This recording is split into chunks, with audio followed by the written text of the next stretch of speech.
नमस्कार दोस्तों, मैं अंकुर उपाध्याय स्वागत करता हूं आप सभी का आपके अपने YouTube channel share market analysis में।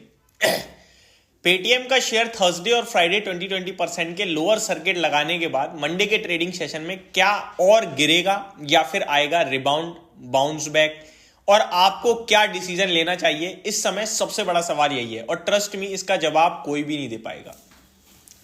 मैं आपके साथ कुछ इंटरेस्टिंग डेटा जरूर शेयर करना चाहूंगा। पेटीएम का share almost 19 mutual fund houses के पास है और ये सारे लॉस में है, ऑलमोस्ट सारे हैं, क्योंकि आप सभी को पता है 52 वीक लो पे कोई चीज खड़ी है तो लॉस में ही होंगे, ऑब्वियस सी बात है।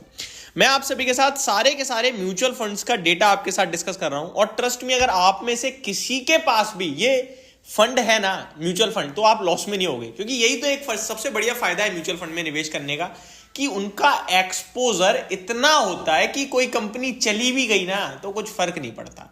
इसीलिए आप जब अपने कैपिटल को डाइवर्सिफाई कर देते हो तो वहां फर्क ही नहीं पड़ता।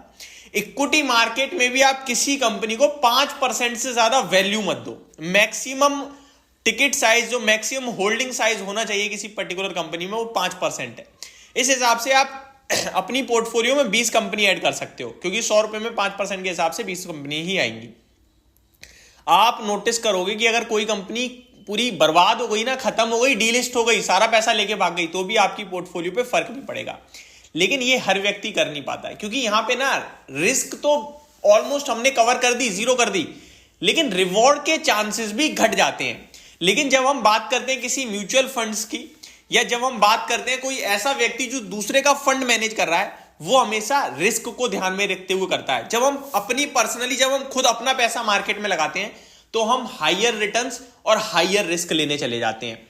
ये एक सच्चाई है मार्केट की, और यही है, इसी की वजह से कभी कभार रिटेल इन्वेस्टर पूरी तरीके से बर्बाद हो जाता है, क्योंकि हम हाई रिटर्न्स के लिए गए।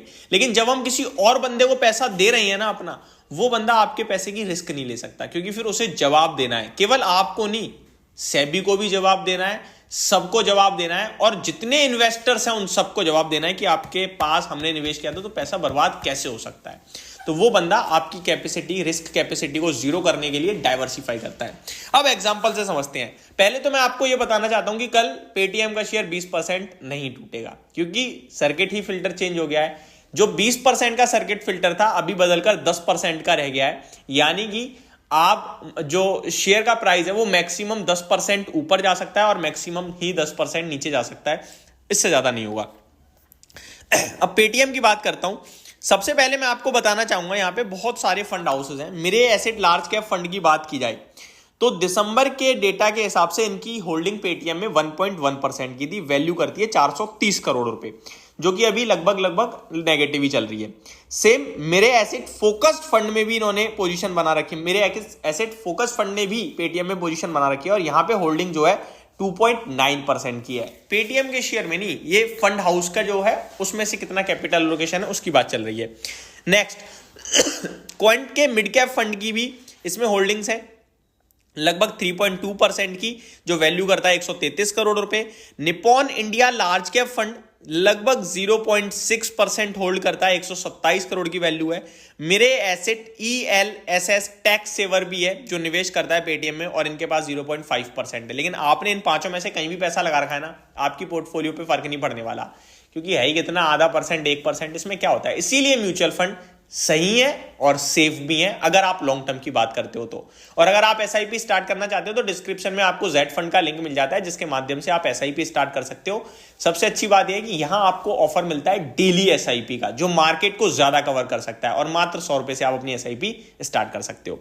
आगे बात करूं अगर मैं आप सभी के साथ, तो JM वैल्यू फंड ने भी इसमें स्टेक ले रखा है लगभग 1.5% का, जिसकी वैल्यू केवल 6 करोड़ की है।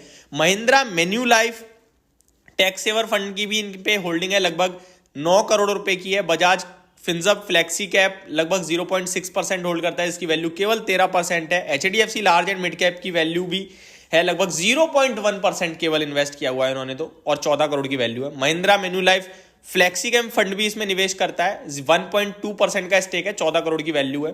आगे Nippon India banking and financial services fund ने भी इसमें निवेश किया हुआ है, 1% दिया हुआ है अपना, और 50 करोड़ की वैल्यू है। निप्पॉन इंडिया इनोवेशन फंड ने भी इसमें निवेश किया है 3% का, और ये 34.7 करोड़ का इन्वेस्टमेंट है। आदित्य बिरला सन लाइफ डिजिटल इंडिया फंड ने भी इसमें सेक्टोरल फंड में निवेश किया हुआ है 0.6% का, जिसकी वैल्यू ऑलमोस्ट 27 करोड़ आती है। यूटीआई इनोवेशन फंड ने भी इसमें निवेश किया हुआ है 4.8% का, जिसकी वैल्यू 26 करोड़ आती है। फ्रैंकलिन इंडिया टेक्नोलॉजी फंड ने भी इसमें निवेश किया हुआ है 1.2% का, जिसकी वैल्यू 14.7 करोड़ आती है।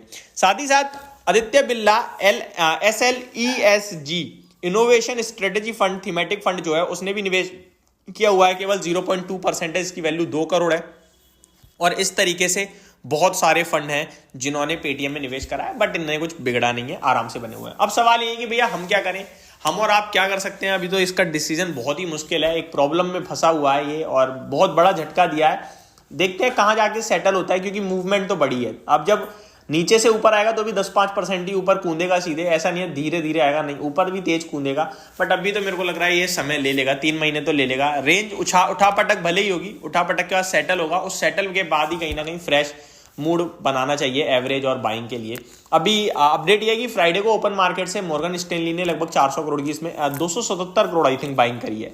तो ये अपडेट आई थी 0.8% की। तो ये मेरी तरफ से आपके लिए सारा डेटा था पेटीएम के स्टॉक को लेकर। होप आपको सारी चीजें समझ में आई होंगी। Thank you so much for watching this video. Have a great day guys.